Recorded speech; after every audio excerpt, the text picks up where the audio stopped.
Rana tigrina और the common Indian bull frog. आज का हमारा टॉपिक है राना टिग्रीना। इस वीडियो में हम बात करेंगे कॉमन इंडियन बुल फ्रॉग के हैबिटेट के बारे में। इसके सिस्टमेटिक पोजीशन से स्टार्ट करेंगे और इसके हैबिट और हैबिटेट के बारे में हम जानेंगे यहाँ। तो यहाँ हम सिस्टमेटिक पोजीशन की अगर बात करें, यहाँ आप देख सकते हैं सिस्टमेटिक पोजीशन में हमें देखने को मिल जाएगा फाइलम, सब फाइलम, डिवीज़न, सब सुपर क्लास, क्लास, ऑर्डर, सब ऑर्डर, फैमिली, टाइप। ओके, आप यहाँ देख सकते हैं फाइलम कॉर्डेटा है, वर्टिब्रेटा है, division Gnathostomata, super class Tetrapoda, class amphibia, order है एन्यूरा या सैलियंसिया बोल सकते हैं, सब ऑर्डर डिप्लेसियोसिला, फैमिली रेनिडी, टाइप है राना टिग्रीना। और राना टिग्रीना चूँकि इसका नया नाम भी दिया जा चुका है, इसे हॉप्लोबैट्रिकस टिग्रीनस भी कहते हैं या कॉमन नेम है इसका इंडियन बुल फ्रॉग। तो आज हम इसी के बारे में बात करेंगे फ्रेंड्स। चूँकि एम्फीबियन क्लास में मेनली राना टिग्रीना को ही डीपली स्टडी किया जाता है। तो यहाँ हम स्टार्ट करेंगे क्लास एम्फीबिया से। क्लास एम्फीबिया से स्टार्ट करेंगे यहाँ पे।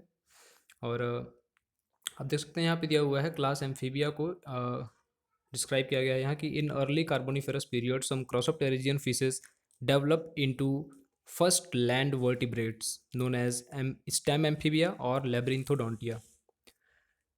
क्या बताया जा रहा है कि जो लेब्रिंथोडोंटिया है या स्टेम एम्फीबिया है, ये अर्लीस्ट एम्फीबियन इन्हें कहा जाता है, क्योंकि ये चूँकि ये अर्ली कार्बोनिफेरस पीरियड में, ठीक है, कुछ क्रॉसोप्टेरिजियन फिशेस से डेवलप हुए, क्रॉसोप्टेरिजियन फिशेस से डेवलप हुए और इसलिए इन्हें ये फर्स्ट लैंड वर्टिब्रेट्स भी हैं, इसलिए इन्हें स्टेम एम्फीबिया या लेब्रिंथोडोंटिया कहा गया। आगे बताया जा रहा है कि some of them give rise to modern amphibians such as frogs, toads and salamanders. इनमें से ही कुछ, जैसे कि स्टेम एम्फीबियंस में से ही कुछ स्टेम एम्फीबियंस ने जो है मॉडर्न एम्फीबियंस को भी क्या किया, तो उनको डेवलप किया। मॉडर्न एम्फीबियंस इन लेब्रिंथोडोंटिया से ही या स्टेम एम्फीबिया से ही डेवलप हुए। मॉडर्न एम्फीबियंस में क्या क्या आते हैं, तो फ्रॉग है, टोड्स हैं और सैलमेंडर्स हैं। तो इनके बारे में हम देखेंगे आगे। फिर आगे बताया जा रहा है यहाँ पे कि they are first land vertebrates but not fully adapted for a terrestrial life like higher tetrapods. चूँकि ये पहले वर्टिब्रेट्स हैं, फर्स्ट वर्टिब्रेट्स हैं जो लैंड पे अपने आप को क्या किए, अडप्ट कर पाए, लेकिन ये फुल्ली अडेप्टेड नहीं थे टेरेस्ट्रियल लाइफ पे। मतलब कि जीवन इनका पूर्ण तरीके से जो है ज़मीन पे ये अपने आप को अडप्ट नहीं कर पाए थे। तो इसलिए ये इन्हें कहा जाता है कि ये फुल्ली अडेप्टेड नहीं है, लेकिन ये फर्स्ट लैंड वर्टिब्रेट्स ज़रूर कहलाते हैं। और इनका जो टेरेस्ट्रियल लाइफ एडाप्टेशन है वो हायर टेट्रापोड जो है, हायर टेट्रापोड में किन्हें ले सकते हैं हम, तो रेप्टाइल्स को ले सकते हैं जो कि फुल्ली अडेप्टेड हैं लैंड के लिए, ज़मीन के लिए, ज़मीन पे फुल्ली अडेप्टेड है, जीवन उनका पूरी तरीके से ज़मीन पे ही निर्भर है, ठीक है, भोजन पानी सब कुछ यहीं पे।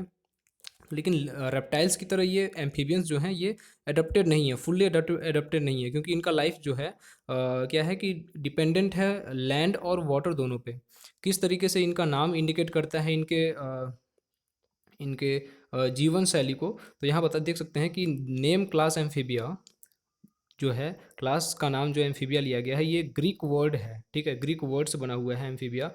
Amphi plus bios, amphi means होता है डुअल या बोथ, बायोज मीन्स लाइफ। मतलब कि चूंकि ये एम्फीबियंस डुअल लाइफ जीते हैं, दो तरीके का जीवन जीते हैं, या कह सकते हैं दो इन्वायरमेंट में जीवन अपने जीते हैं। पहला है वाटर में और दूसरा है लैंड पे, ज़मीन पे।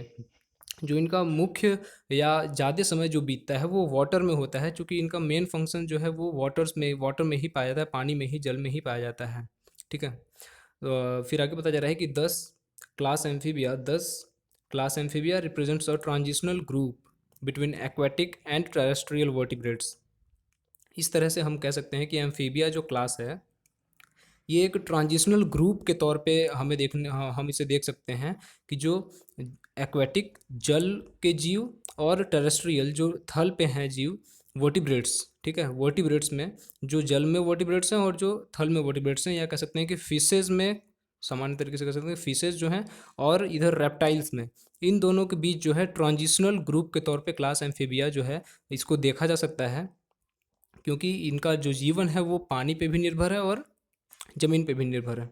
ठीक है, फिर आगे क्या बताया जा रहा है यहाँ पे कि the animal widely studied related to this class is familiar frog, although toad is substituted in some cases. ऐसा एनिमल जो इस क्लास से फैमिलियर हो वो कौन सा है, तो वो एनिमल है फ्रॉग, जिसके बारे में हम अभी स्टडी करने जा रहे हैं, राना टिग्रीना। लेकिन कुछ टोड भी हैं, कुछ केसेस में टोड भी हैं, उनको भी स्टडी किया जाता है। तो यहाँ हम स्टार्ट करेंगे अपना टॉपिक हैबिटेट से, कि जो फ्रॉग्स हैं इनका हैबिटेट कैसा होता है, जो रहन सहन का इनका जगह होता है, जिस जगह पे रहते हैं वो किस तरीके से और कैसे इन्वायरमेंट में ये पाए जाते हैं। तो जनरली फ्रॉग जो है यहाँ देख सकते हैं आप, जनरली फ्रॉग्स वाटर में पाए जाते हैं या नज़दीक होते हैं पानी के ही, या डैम्प प्लेसेस में पाए जाते हैं, दलदली क्षेत्र में, ज़मीन पे अगर हो तो, या तो पानी में होंगे या पानी के नज़दीक, या तो दलदली क्षेत्र में होंगे ज़मीन पे।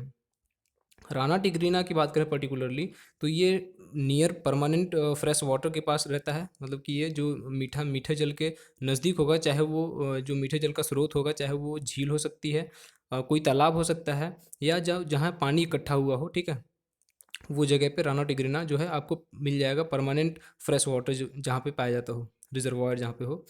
और इसके लिविंग की बात करें तो ये मोस्टली वाटर में पाया जाता है, और पानी में ज़्यादातर रहने का कारण भी है, जो दो कारण है। पहला कारण है कि ये क्यूटेनियस रिस्पिरेशन करते हैं, ये अपने स्किन के द्वारा जो है इनकी जो श्वसन है वो श्वसन करते हैं अपने स्किन के द्वारा भी। और दूसरी चीज़ ये है कि अपने एनिमीज़ से, अपने दुश्मनों से बचने के लिए भी ये पानी के नज़दीक रहते हैं, ताकि खतरा महसूस होने पे ये जल्दी से क्या कर सकें, पानी में जंप कर सकें इमीडिएटली, या स्लिप कर सकें पानी के अंदर। तो ये दो मुख्य कारण है कि ये पानी में ज़्यादा समय जो है जीवन का पानी में ही बिताते हैं। तो ये हुआ इसके हैबिटेट के बारे में। देन हम हैबिट के बारे में पढ़ेंगे, इनके हैबिट्स क्या क्या हैबिट्स हैं। ठीक है, तो इनके हैबिट्स के बारे में पढ़ने से पहले हम जान लेते हैं कि हैबिट में हमें किन किन चीज़ों पे, किन किन पॉइंट्स पे बात करना है। तो यहाँ आप देख सकते हैं नंबरिंग दिया हुआ है। फर्स्ट हमें बात करना है लोकोमोशन पे। ठीक है, लोकोमोशन में दो प्रकार का लोकोमोशन दिखाते हैं, ये लीपिंग करते हैं, कूदते फांदते हैं, और दूसरा तैरते हैं। पानी में रहेंगे तो स्विमिंग करेंगे, और अगर लैंड पे आ जाएंगे तो क्या करेंगे, लीपिंग करेंगे, जंप करेंगे। ठीक है, दूसरी चीज़ है फीडिंग, इनके भोजन क्या क्या भोजन करते हैं ये उसके बारे में पढ़ेंगे, या तरीका क्या है भोजन करने का। फिर क्रॉकिंग, क्रॉकिंग एक मेथड पाया जाता है मेल फ्रॉग में। एक एक प्रकार का साउंड होता है, साउंड प्रोड्यूस करते हैं ये मेल फ्रॉग जो होते हैं, वो अपने फीमेल मेट को अट्रैक्ट करने के लिए। इसके बारे में ये थर्ड पॉइंट है हैबिट्स का इनके। देन फोर्थ पॉइंट है hibernation and aestivation. Fourth point है हाइबरनेशन एंड एस्टिवेशन। ये दो टर्म यूज़ किया गया है इनके, उस दौरान ये टर्म्स यूज़ होते हैं जब ये इनएक्टिव फॉर्म में हो सकते हैं, इनएक्टिव फॉर्म में होते हैं। हाइबरनेशन विंटर सीजन में देखने को मिलता है फ्रॉग्स में, और वहीं एस्टिवेशन जो है समर सीजन में, जब हीट ज़्यादा हो जाता है तो। फिफ्थ पॉइंट है हैबिट में इनके कामोफ्लेज। कामोफ्लेज एक इनमें मेथड होता है, ये कह सकते हैं कि इनमें एक स्पेशलिटी होती है कि ये अपने कलर को चेंज कर पाते हैं। ठीक है, तो ये जो इसे कामोफ्लेज को हिंदी में छलावरण कह सकते हैं। ठीक है, और छठा पॉइंट है इसमें ब्रीडिंग। छठा पॉइंट है ब्रीडिंग, जिसमें प्रजनन कहते हैं। और सेवन्थ पॉइंट है इनिमीज़, इनके दुश्मनों के बारे में, कौन कौन इनके इनिमीज़ हैं, और इकोनॉमिक इम्पोर्टेंस क्या है फ्रॉग्स का, ये इनके हैबिटेट में जो है इंक्लूड होता है। तो यहाँ हम इन पॉइंट्स पे ही हैबिट में इनके इन पॉइंट्स पे ही बात करेंगे। तो हैबिट यहाँ पे हम स्टार्ट करते हैं, और देखें इनका हैबिट होता कैसा है फ्रॉग्स का, राना टिग्रीना का मेनली। तो हैबिट जो है इनका बताता है कि ये हार्मलेस होते हैं। चूँकि कभी आपने ये सुना नहीं होगा कि कोई फ्रॉग पॉइजनस हो, तो चूँकि ये नॉन पॉइजनस होते हैं और हार्मलेस होते हैं, मतलब कि इससे कोई खतरा नहीं होता किसी जीव को।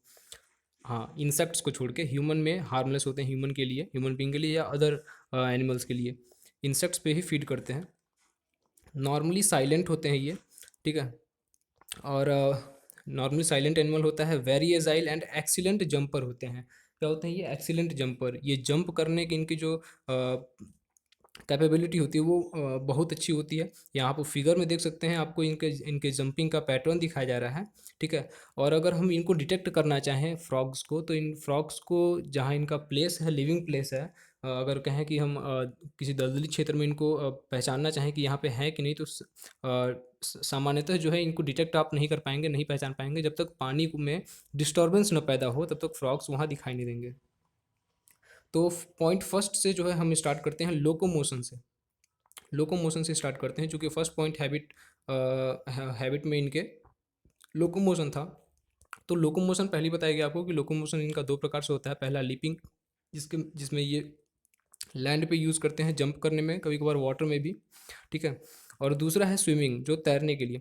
तो लीपिंग के बारे में अगर जाना जाए तो ऑर्डिनरी रेस्टिंग पोजीशन में होते हैं। जब सामान्यतः जब ये रेस्टिंग पोजीशन, मतलब कि रिलैक्स होकर जब बैठे हुए हैं, तो फ्रॉग ज़मीन पे जब रिलैक्स होकर बैठे होते हैं, ठीक है, तो इनका फ्रंट पार्ट जो होता है वो क्या होता है, अपवर्ड, ऊपर की ओर इंक्लाइंड होता है, ऊपर की ओर होता है।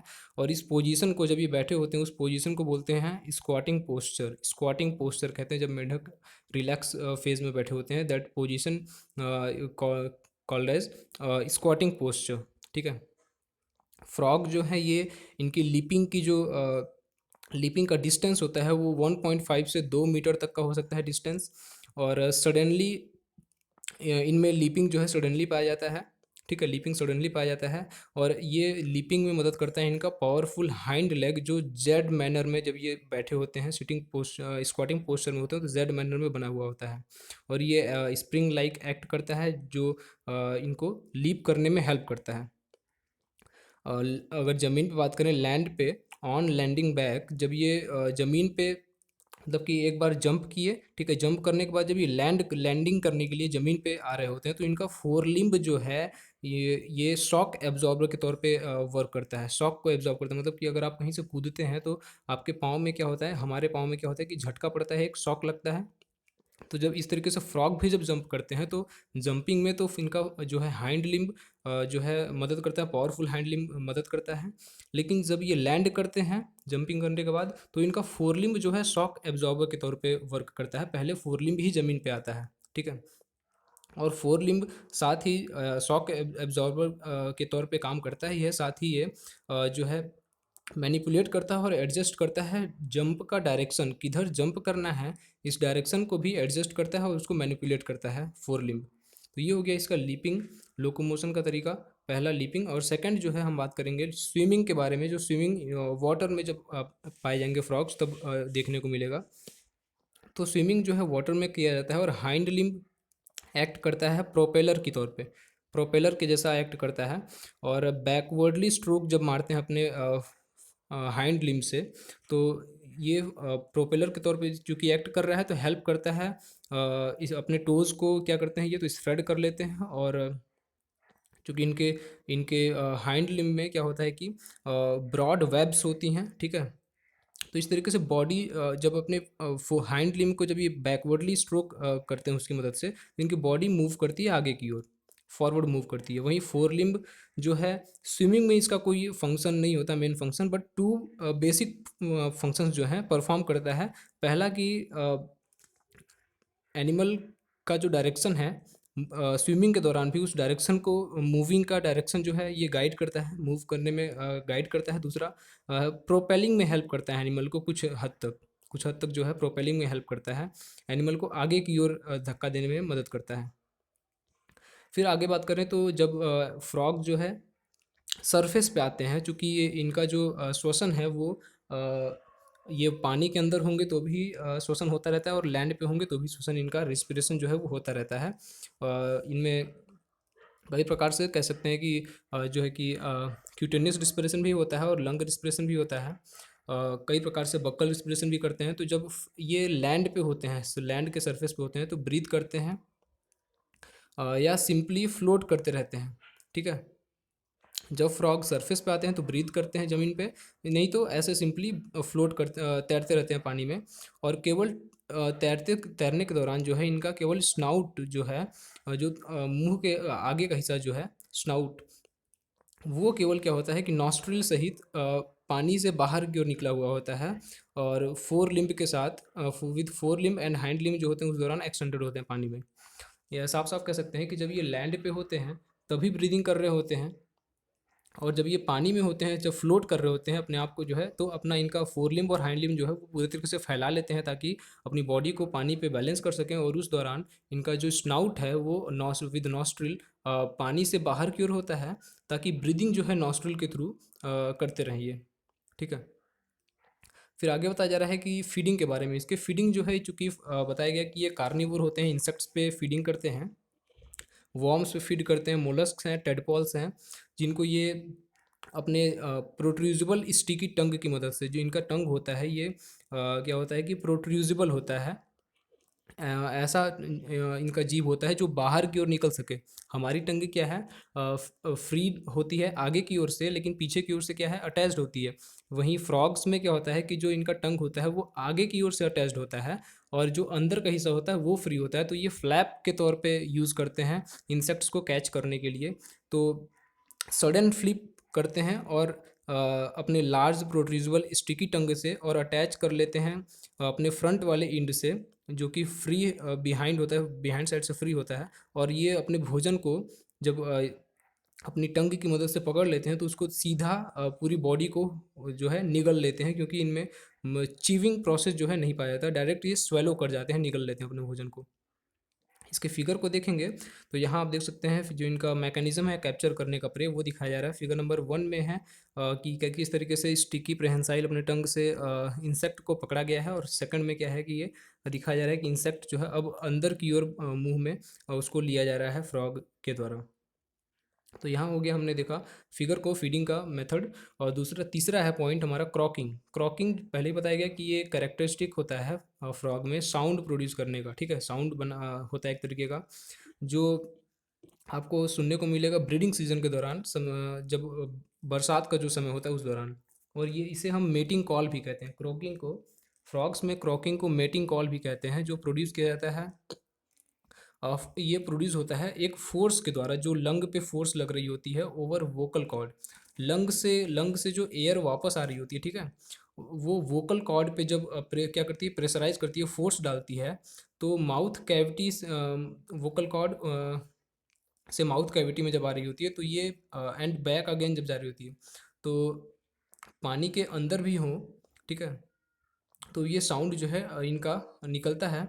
और ये साउंड जो है लाउडर हो सकता है मेल्स में, due to presence of a pair of distensible balloon like loose skin fold on throat called vocal sac.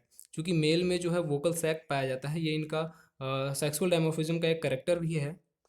तो मेल में चूंकि पाया जाता है इसलिए ये मेल का करेक्टर है, और ये एक्ट करता है एक रिजोनेटर के तौर पे। रिजोनेटर मीन्स क्या कह सकते हैं कि ध्वनि को बढ़ा के जो है बढ़ाने के लिए यूज़ किया जाता है। वोकल सैक रिजोनेटर की तरह एक्ट करता है।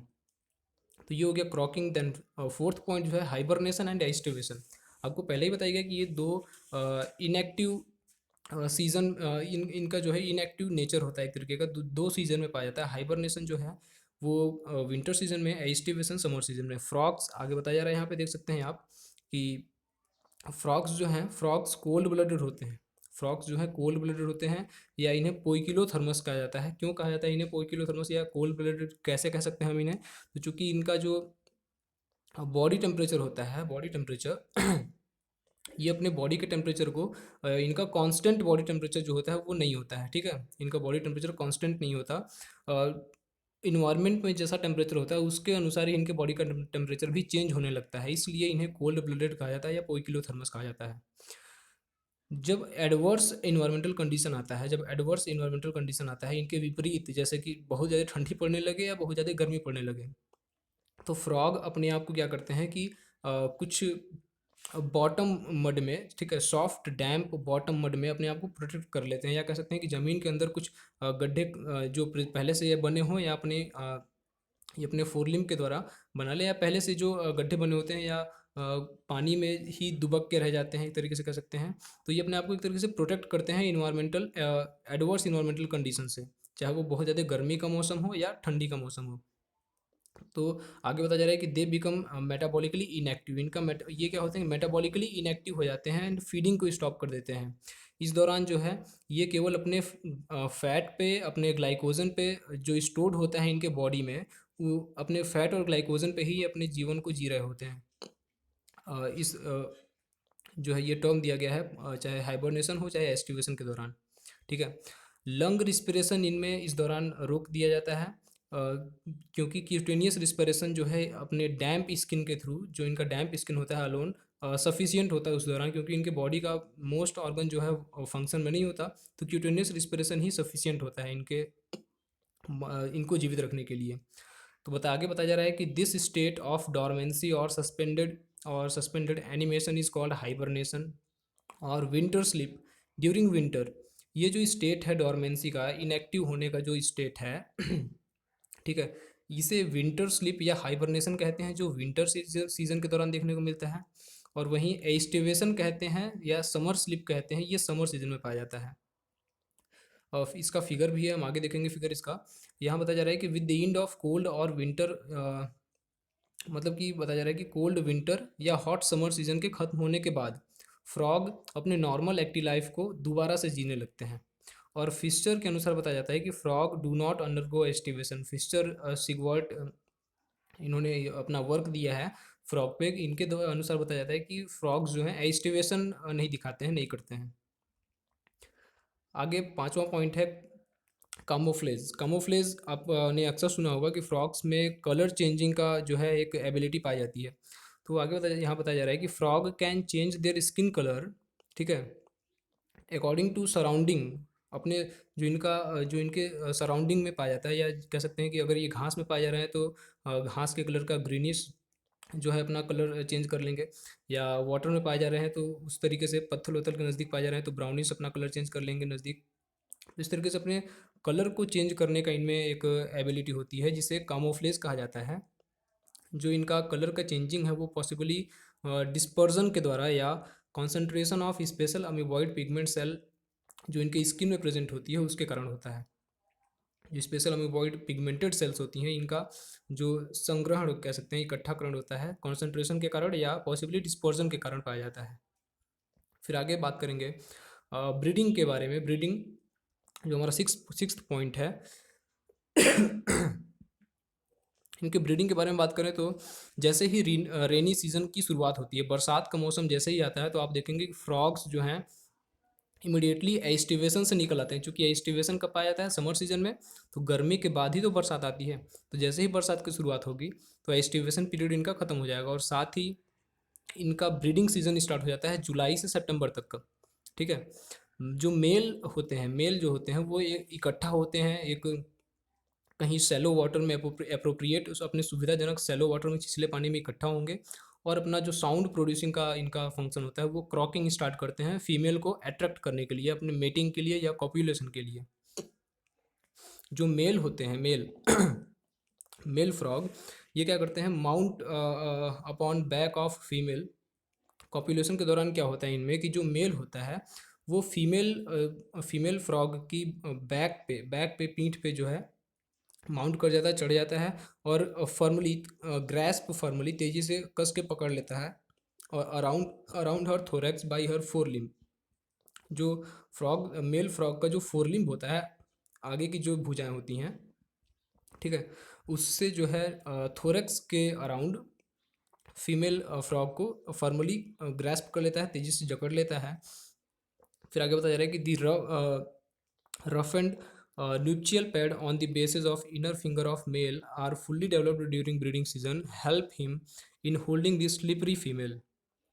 क्योंकि फ्रॉग्स का की जो बॉडी होती है वो बहुत स्लिपरी होती है, तो फीमेल फ्रॉग को फर्मली पकड़ने के लिए मेल फ्रॉग में ब्रीडिंग सीजन के दौरान एक उनके इनर फिंगर पे, मेल बॉडी में जो फोरलिम्ब में जो इनर फिंगर होती है उस पर एक पैड डेवलप हो जाता है, इसे न्यूट्रियल पैड कहा जाता है। ये ड्यूरिंग ब्रीडिंग सीजन ही डेवलप होता है और ये हेल्प करता है न्यूट्रियल पैड स्लिपरी फीमेल को होल्ड करने में, उसको पकड़ने में। इसे हम फिगर में देख सकते हैं। यहाँ ये फिगर नंबर यहाँ फोर्थ जो दिखाया गया, यहाँ दिखाया जा रहा है वो अपर साइड में मेल है लोअर साइड में जिसको ग्रेस्प की हुई फीमेल है, ठीक है, नीचे साइड फीमेल है, ऊपर साइड मेल जो है ग्रेस्प किया हुआ है फीमेल को। और यहाँ फिगर नंबर 3 आप यहाँ हाइबरनेशन या एस्टिवेशन देख सकते हैं, जो किसी छिद्र में या गड्ढे में या कह सकते हैं डैम्प प्लेस में जो है अपने आप को छुपा के जो है एडवर्स कंडीशन में, एडवर्स इन्वायरमेंटल कंडीशन में फ्रॉग अपने आप को इन्वायरमेंटल कंडीशन से, आउटर साइड के इन्वायरमेंटल कंडीशन से छुपा के रखता है, उससे अलग करके रखता है। यहाँ बताया जा रहा है, आप देखेंगे लास्ट लाइन है यहाँ पे सेकंड लास्ट की, दिस सेक्सुअल इम्ब्रेस कॉल्ड एम्प्लेक्सस। ये जो फिगर नंबर यहाँ पे हमने देखा फोर्थ, ये जो इनका मेथड है सेक्सुअल इम्ब्रेस का, ठीक है, ये एम्प्लेक्स कहलाता है, कॉल्ड एज एम्प्लेक्सस कहलाता है, एम्प्लेक्सस। और ये कंटिन्यू हो सकता है कुछ दिन तक के लिए, जब तक कि फीमेल डिपॉजिट ना कर दे कुछ सेवरल हंड्रेड ओवाज या एग्स को डिपॉजिट न कर दे थ्रू हर क्लोएका इनटू वाटर। और चूंकि इनका एग का डेवलपमेंट पानी के अंदर ही होता है, तो एग का लेइंग भी जो है इनमें पानी में ही, वाटर में ही पाया जाएगा। फर्टिलाइजेशन जो है इनमें एक्सटर्नल होता है। अब मेल जो है चूँकि जब अंडे रिलीज़ कर दिए जाते हैं फीमेल के द्वारा, तो मेल जो है अब फीमेल को अपना जो ग्रिप होता है, जिस तरीके से पकड़ा होता है उसको अपने ग्रिप को क्या करता है, रिलीज़ करता है, और फीमेल जो है फीमेल को छोड़ दिया जाता है। फिर मास में एग जो है एक बड़े बड़े समूह में फ्रॉग के द्वारा स्पॉनिंग की जाती है उसकी। फ्रॉग जो होते हैं एक जिलेटिनस मटेरियल में धंसे हुए होते हैं, और जैसे ही जो अंडे हैं वो जिलेटिनस मटेरियल के साथ वाटर के कांटेक्ट में आते हैं, तो उनमें एक स्वेलिंग आ जाती है बाहर की तरफ से, जो प्रोटेक्टिव ट्रांसपेरेंट जेली का काम करती है। जेली ट्रांसपेरेंट जेली होती है जो प्रोटेक्शन का काम करती है। और लगभग 2 सप्ताह में फर्टिलाइज्ड एग, जिसे जाइगोट कह सकते हैं, ये aquatic free swimming tadpole larva में डेवलप हो जाता है। और टैडपोल लार्वा में मेटामॉर्फोसिस होने के बाद ये एडल्ट टेरेस्ट्रियल फ्रॉग में डेवलप हो जाता है। 7th पॉइंट हम बात करेंगे हैबिट में फ्रॉग के एनिमीज़ के बारे में इसके। तो इनकी chief enemies snake turtle, mongooses, raccoons, crow हैं, vulture, aquatic bird, fishes and other amphibians भी होते हैं, यहाँ तक कि मैन भी इनका एनिमी है। ईट करते हैं एडल्ट फ्रॉग एंड टेडपोल्स को, ठीक है। अब मैन इनका एनिमी कैसे है उसको, उसके बारे में हम आगे देखेंगे, आगे जानेंगे। इकोनॉमिक इंपॉर्टेंस की बात करें, या कुछ डिफरेंट काइंड्स ऑफ पैरासाइट्स भी दिखाए गए हैं जो फ्रॉग को एज अ होस्ट यूज़ करते हैं, फ्रॉग को एज अ होस्ट यूज़ करते हैं।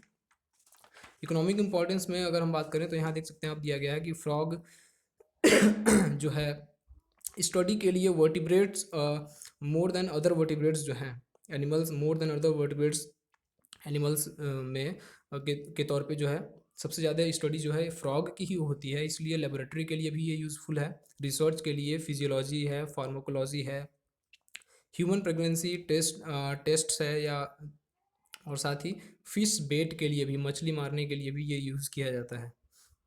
और साथ ही फार्मर्स का गुड फ्रेंड भी बताया जाता है, किसानों का अच्छा मित्र बताया जाता है फ्रॉग, क्योंकि ये इंसेक्ट्स, हार्मफुल इंसेक्ट्स जो फसलों को नष्ट कर देते हैं, उन इंसेक्ट्स को ये खा लेते हैं, फीड करते हैं उन पे, इसलिए फार्मर्स के गुड फ्रेंड भी बताए जाते हैं। और साथ ही कुछ इसका और इकोनॉमिक इंपॉर्टेंस हमने बात किया था कि मैन भी इनका क्या है, इनिमी है, मनुष्य भी, मानव जाति भी इनका दुश्मन है। किस तरीके से, तो चूँकि जो कुछ फ्रॉग्स जिनमें मस्कुलर हाइंड लेग जो है क्या होता है कि हैवी होता है, हैवी पाया जाता है, ठीक है, उनके वो मैन के द्वारा क्या किए जाते हैं कि एज ए फूड यूज़ किए जाते हैं, ठीक है। ये इसका इकोनॉमिक इंपॉर्टेंस भी है, और एक इनिमी के तौर पे भी आप बता सकते हैं कि मैन इसका किस तरीके से इनिमी है। और साथ ही इसका एक और इकोनॉमिक इंपॉर्टेंस आपको देखने को मिल जाएगा कि आजकल जो है फ्रॉग्स को रियर किया जाता है, इनको पालन पोषण किया जाता है एट अ फार्म, ठीक है। पूरे विश्व के कुछ हिस्सों में जो है अब इनकी फार्मिंग भी की जाती है। तो यहाँ पे हमारा इकोनॉमिक इंपॉर्टेंस कंप्लीट हो जाता है। तो इस वीडियो में हमने बात किया फ्रॉग के हैबिट एंड हैबिटेट के बारे में। अब नेक्स्ट वीडियो में हम राना टिग्रीना के जो है पूरे चैप्टर को कवर करेंगे। तो यहाँ हमारा वीडियो जो है समाप्त होता है।